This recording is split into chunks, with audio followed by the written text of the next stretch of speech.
السلام علیکم ورحمۃ اللہ وبرکاتہ۔ میں اپنی پوری ٹیم کی طرف سے اپنے تمام ناظرین کرام کو مہمان خدا کورس میں خوش آمدید کہتا ہوں۔ یہ کورس اس بابرکت مہینے سے متعلق ہے کہ جس میں ہم سب خدا کے مہمان بنا دیے جاتے ہیں۔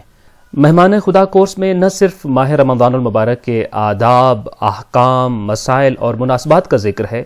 بلکہ شعبان کا آخری ہفتہ کیسے گزاریں یہ بھی اس کا موضوع ہے، اور عید کیسے منائی جائے یہ بھی اس میں بتایا گیا ہے۔ یہ کورس 2 مراحل پر یا 2 حصوں پر مشتمل ہے۔ پہلا حصہ استقبال ماہ رمضان سے متعلق ہے، جبکہ دوسرا حصہ خود ماہ سیام سے متعلق ہے۔ آئیے اس کورس کے پہلے حصے یعنی استقبال ماہ رمضان المبارک کو ویڈیو کلپس کی صورت میں پڑھتے ہیں۔ استقبال ماہ خدا کتاب کا یہ حصہ 2 چیپٹرز پر مشتمل ہے۔ پہلا چیپٹر ہے شعبان کے آخر میں 2 کام۔ آستانہ والی خراسان، جہاں امام رضا علیہ الصلوۃ والسلام اپنے بابرکت گھر میں تشریف فرما تھے کہ اتنے میں دروازے پر دق الباب ہوا۔ ابو سلط ہروی نے حاضر ہونے کی اجازت طلب کی اور اندر آ کر امام علیہ الصلوۃ والسلام کے سامنے بیٹھ گئے۔ یہ ان دنوں کی بات ہے جب شعبان کا چاند پوری آب و تاب کے ساتھ اپنی ٹھنڈی اور پیاری روشنی بکھیرنے کے بعد اب دوبارہ سے سمٹتا ہوا صورت ہلال کی طرف پلٹ رہا تھا، یعنی یہ شعبان کا آخری جمعہ تھا۔ امام علیہ الصلوۃ والسلام نے ابو سلط کی مزاج پرسی کی اور فرمانے لگے کہ ابو سلط، تم جانتے ہو کہ شعبان کے زیادہ دن گزر چکے ہیں اور یہ اس کا آخری جمعہ ہے۔ ابو سلط بولے کہ جی ہاں فرزند رسول، ایسا ہی ہے۔ آپ علیہ الصلوۃ والسلام نے فرمایا، ابو سلط، اگر تم ان باقی ماندہ دنوں میں چند کام کرو گے تو اس سے نہ صرف ماہ شعبان کے اعمال کی کمیوں کوتاہی پوری ہو جائے گی، بلکہ اس کے ساتھ ساتھ تم ماہ رمضان کا استقبال اس حال میں کر رہے ہوگے کہ تم خود کو اللہ کے لیے خالص کر چکے ہوگے۔ پھر آپ علیہ الصلوۃ والسلام ابو سلط کو وہ سب کام ایک ایک کر کے گنوانے اور سمجھانے لگے۔ آپ علیہ السلام فرما رہے تھے کہ پہلا کام یہ ہے کہ علیک بالاقبال علی ما یعنیک، یعنی صرف ان چیزوں میں دلچسپی رکھو جو تمہارے کام کی ہیں، اور بے مقصد باتوں اور کاموں سے اجتناب کرو، تاکہ ماہ رمضان المبارک کے عظیم لمحات میں بھی ان لایانی کاموں سے بچے رہو اور اس مہینے کی صحیح قدردانی ہو سکے۔ اور دوسرا کام، وَأَكْثِرْ مِنَ الدُّعَاءِ وَالْإِسْتِغْفَارِ وَتِلَاوَةِ الْقُرْآنِ، یعنی ان دنوں میں تمہیں 3 کام کثرت کے ساتھ انجام دینے ہیں، اور وہ کام یہ ہیں کہ تم زیادہ سے زیادہ خود کو دعا، استغفار اور قرآن کی تلاوت میں مصروف رکھو۔ گویا کہ یہ 3 کام شعبان کے آخری دنوں کا وظیفہ ہیں۔ پھر آپ علیہ الصلوۃ والسلام تیسرا کام بتاتے ہوئے فرمانے لگے، وَتُبْ إِلَى اللَّهِ مِن ذُنُوبِكَ، یعنی اللہ سے اپنے گناہوں کی معافی مانگو۔ ناظرین کرام، توبہ کا تعلق صرف ماہ رمضان سے نہیں کہ اس مہینے کا چاند طلوع ہونے کے بعد توبہ کی جائے، بلکہ تاکید یہ ہے کہ توبہ کے ذریعے خود کو پاک و صاف کر کے ماہ مبارک میں لے کر جاؤ، تاکہ اس ماہ کی عظمتوں کو درک کر سکو، اس کا حقیقی فائدہ اٹھا سکو اور لذت ماہ رمضان حاصل کر سکو۔ اور چوتھا کام جو امام علیہ الصلوۃ والسلام نے ابو سلط کو بتایا یہ تھا کہ وَلَا تَدَعْ أَمَانَةً فِي عُنُقِكَ إِلَّا أَدَّيْتَهَا، یعنی ماہ رمضان جیسے عظیم مہینے میں گناہوں کی غلاظت یا حقوق کی ادائیگی کی غفلت لے کر مت جانا، بلکہ شعبان کے جو دن باقی ہیں ان کا بہترین استعمال یہ ہے کہ ان میں اپنی گردن پر موجود تمام امانتوں کی ادائیگی کرو۔ اور پانچواں کام، وَلَا فِي قَلْبِكَ حِقْدًا عَلَى مُؤْمِنٍ إِلَّا نَزَعْتَهُ، یعنی دل کی دھرتی پر ماہ رمضان کا موسم طلوع ہونے سے پہلے ہی بغض و حسد اور کینہ جیسی جڑی بوٹیاں تلف کر دو، تاکہ اس کی جگہ محبت خدا کی فصل خوب پنپتی رہے اور رضائے خدا کی ہریالی روح کو تر و تازگی کے احساس سے مزین کر دے۔ چھٹا کام یہ تھا کہ وَلَا ذَنْبًا أَنْتَ مُرْتَكِبُهُ إِلَّا أَقْلَعْتَ عَنْهُ، یعنی گناہوں کی تمام عادتیں انہی دنوں یعنی ماہ شعبان کے آخری ہفتے میں ہی ترک کر دو کہ لطف ماہ رمضان تبھی لے سکو گے۔ آخری اور 7واں کام امام رضا علیہ الصلوۃ والسلام بتاتے ہوئے فرما رہے تھے کہ وَاتَّقِ اللَّهَ وَتَوَكَّلْ عَلَيْهِ فِي سِرِّ أَمْرِكَ وَعَلَانِيَّتِهِ، یعنی پوشیدہ کام ہو یا کھلے عام کرنے والے امور، سب میں اللہ کا خوف رکھو اور اپنے کاموں میں اللہ پر توکل کرو۔ ناظرین کرام، یہ ماہ رمضان میں داخل ہونے کے پروٹوکولز یا آداب ہیں جو امام رضا علیہ الصلوۃ والسلام نے ابا سلط کو بتائے۔ جیسا کہ ہر جگہ کے کچھ مخصوص آداب ہوتے ہیں کہ جن کے ساتھ ہی وہاں جانا مناسب لگتا ہے، یوں ہی ان پروٹوکولز کے ساتھ ماہ رمضان المبارک میں داخل ہونا اس مقدس مہینے سے حقیقی استفادہ کا سبب بن سکتا ہے۔ ابو سلط پوری توجہ اور انہماک سے امام رضا علیہ الصلوۃ والسلام کی باتیں سن رہے تھے اور دل ہی دل میں یہ عہد بھی کر رہے تھے کہ اگر میں نے ماہ رمضان سے حقیقی معنوں میں فائدہ اٹھانا ہے تو آج ہی سے یعنی ماہ شعبان میں ہی ان سب باتوں پر کما حق عمل کروں گا۔ امام علیہ الصلوۃ والسلام نے اس نشست کے آخر میں انہیں ایک مخصوص دعا تعلیم فرمائی جو خاص طور پر شعبان کے آخری دنوں میں پڑھنی چاہیے۔ امام علیہ الصلوۃ والسلام نے بتایا کہ ابو سلط دیکھو، ماہ رمضان کی حرمت کی وجہ سے اللہ تعالیٰ ماہ شعبان میں ہی خلق کثیر کو جہنم سے آزاد کر دیتا ہے، لہٰذا اس کے بچ جانے والے دنوں میں یہ دعا کثرت سے پڑھنا کہ اللہم ان لم تکن غفرت لنا فیما مضی من شعبان فاغفر لنا فیما بقی منہ، یعنی اے اللہ اگر ماہ شعبان کے پچھلے دنوں میں ابھی تک تو نے مجھے معاف نہیں کیا تو اس کے بچ جانے والے دنوں میں مجھے معاف فرما دے۔ آئیے شعبان کے آخری ایام میں اپنے رب کے حضور یہی دعا مانگتے ہیں تاکہ اس ماہ میں جہنم سے آزاد ہونے والوں میں ہمارا بھی شمار ہو سکے انشاءاللہ۔ ناظرین کرام، جس طرح زندگی کے اہم ترین مواقع کی انسان خصوصی تیاری کرتا ہے، اسی طرح ماہ رمضان آنے سے پہلے دو کام ضروری ہیں۔ پہلا کام جس کی طرف امام رضا علیہ السلام نے توجہ دلائی، یعنی ماہ شعبان کے باقی ماندہ ہوم ورک کو مکمل کر لینا اور دل کی زمین تیار کرنے میں جو کمی بیشی رہ گئی ہے وہ پوری کر لینا، تاکہ ماہ رمضان میں طہارت و پاکیزگی کا شجر اس زرخیز زمین پر ابھر سکے اور نکھر سکے۔ اور دوسرا کام ماہ رمضان کی عظمتوں کا ابھی سے ادراک ہے تاکہ اس کے مناسب حال آمادگی پیدا کی جا سکے۔ پہلا کام امام رضا علیہ السلام نے بتایا ہے، جبکہ دوسرے کام کی تیاری خطبہ شعبانیہ کی صورت میں نبی کریم صلی اللہ علیہ وآلہ وسلم نے خود اپنے اصحاب کو کرائی تھی۔ آئیے نبی اکرم صلی اللہ علیہ وآلہ وسلم کا خطبہ شعبانیہ پڑھ کر خود کو ماہ رمضان کے لیے تیار کرتے ہیں۔ خطبہ شعبانیہ۔ مدینہ الرسول صلی اللہ علیہ وآلہ وسلم، جہاں ماہ رمضان المبارک کی آمد تھی اور مدینہ کی فضا منور ہوئے جا رہی تھی، صحابہ کا جوش و خروش دیدنی تھا، ہر ایک چہرے سے ماہ رمضان کی آمد کی خوشی کے آثار نمایاں تھے۔ یوں لگتا تھا جیسے آنے والے ایام اہل اسلام کے لیے کچھ خاص پیغام لے کر آ رہے ہیں۔ یہ جمعہ کا دن تھا، رسول خدا صلی اللہ علیہ وآلہ وسلم نے اپنے اصحاب کو اکٹھا کیا اور ایک خطبہ کی صورت میں ان تک ایک عام پیغام پہنچایا۔ چونکہ یہ خطبہ آپ صلی اللہ علیہ وآلہ وسلم نے ماہ شعبان کے آخری جمعہ کو فرمایا تھا، اسی لیے اس خطبہ کو خطبہ شعبانیہ کہا جاتا ہے۔ یہ خطبہ امام رضا علیہ السلام نے اپنے معصوم آباء و اجداد کے توسط سے امیر المومنین علی ابن ابی طالب علیہ السلام سے نقل کیا ہے۔ امیر المومنین علی ابن ابی طالب علیہ السلام فرماتے ہیں کہ نبی کریم صلی اللہ علیہ وآلہ وسلم نے جب اپنے اصحاب کو اکٹھا کر لیا تو آپ نے ارشاد فرمایا، اے لوگو، اللہ تعالیٰ کا یہ مہینہ برکت، رحمت اور مغفرت لیے تمہاری طرف آ رہا ہے۔ یہ وہ مہینہ ہے جو خدا کے نزدیک سب مہینوں سے افضل ہے۔ اس کے دن سب دنوں سے بہتر، اس کی راتیں سب راتوں سے افضل،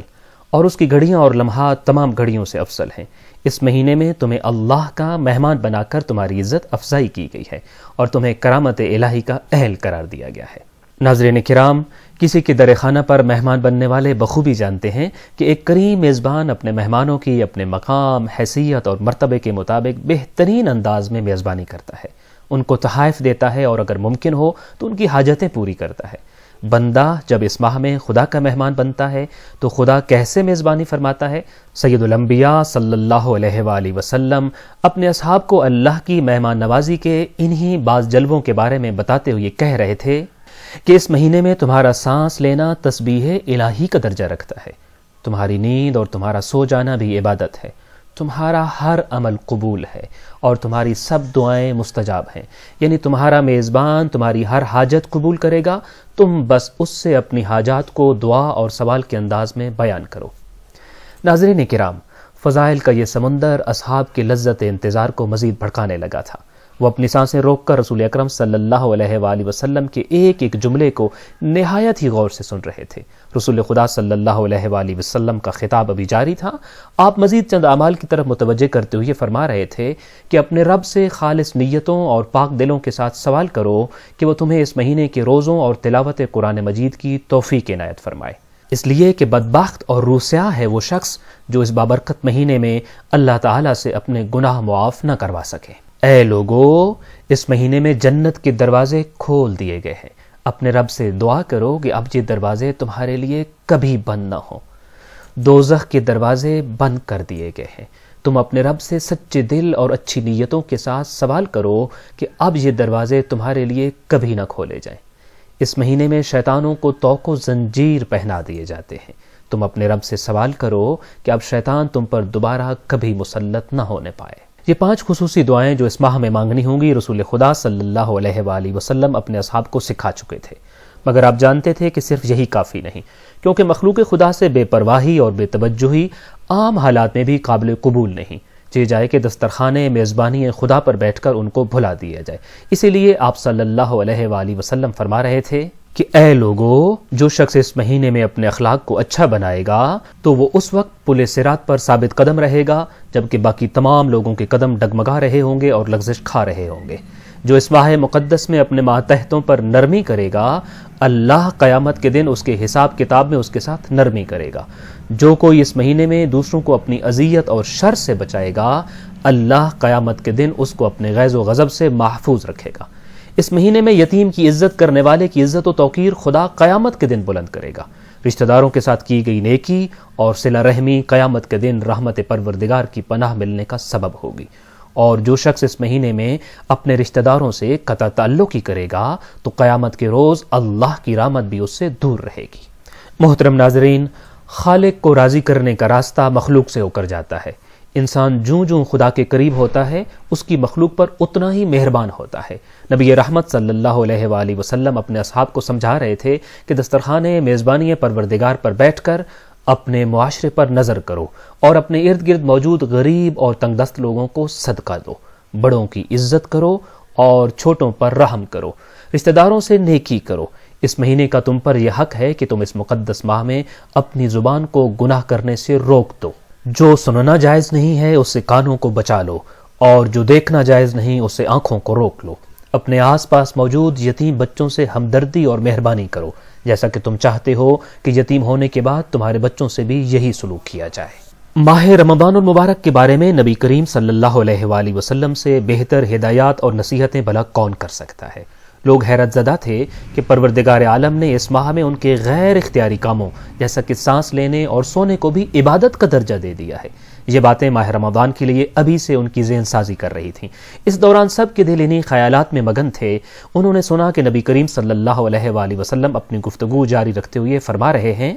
کہ اللہ سے اپنی خطاؤں اور گناہوں کی معافی طلب کرو۔ اوقات نماز میں اپنے ہاتھوں کو دعا کے لیے اللہ کی طرف بلند کرو، کیونکہ یہ بہترین اوقات ہیں کہ جس میں خداوند عالم اپنے بندوں کی طرف خاص رحمت کی نگاہ سے دیکھتا ہے۔ اگر وہ اس سے مناجات کریں تو جواب دیتا ہے، اور اسے پکاریں تو لبیک کہتا ہے، اور جب اس سے کوئی چیز مانگیں تو عطا کرتا ہے۔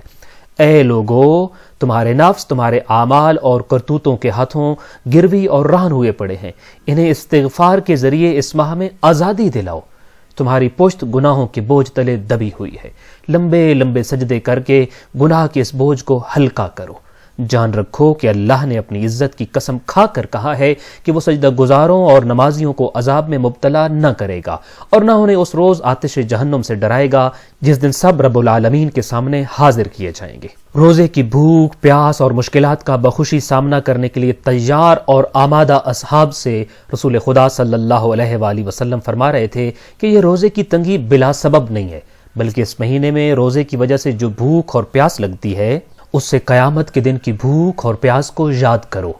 کسی تکلیف میں مبتلا شخص ہی دوسرے افراد کی اس تکلیف کا درد بہتر سمجھ سکتا ہے، لہذا روزے کی بھوک اور پیاس میں انسان ان لوگوں کی طرف متوجہ ہوتا ہے جو عام دنوں میں بھی کھانے پینے کی اشیاء کے لیے محتاج ہوتے ہیں۔ نبی کریم صلی اللہ علیہ وآلہ وسلم فرما رہے تھے کہ اس ماہ میں اپنے افطار کے ساتھ ساتھ دیگر افراد کا روزہ افطار کرانے کی کوشش کرنا، کیونکہ جو کوئی اس مہینے میں کسی مومن روزہ دار کا روزہ افطار کرائے گا تو اللہ اس کے بدلے میں اس کے گزشتہ تمام گناہوں کو بخش دیتا ہے اور اپنی راہ میں ایک غلام آزاد کرنے کا ثواب بھی دیتا ہے۔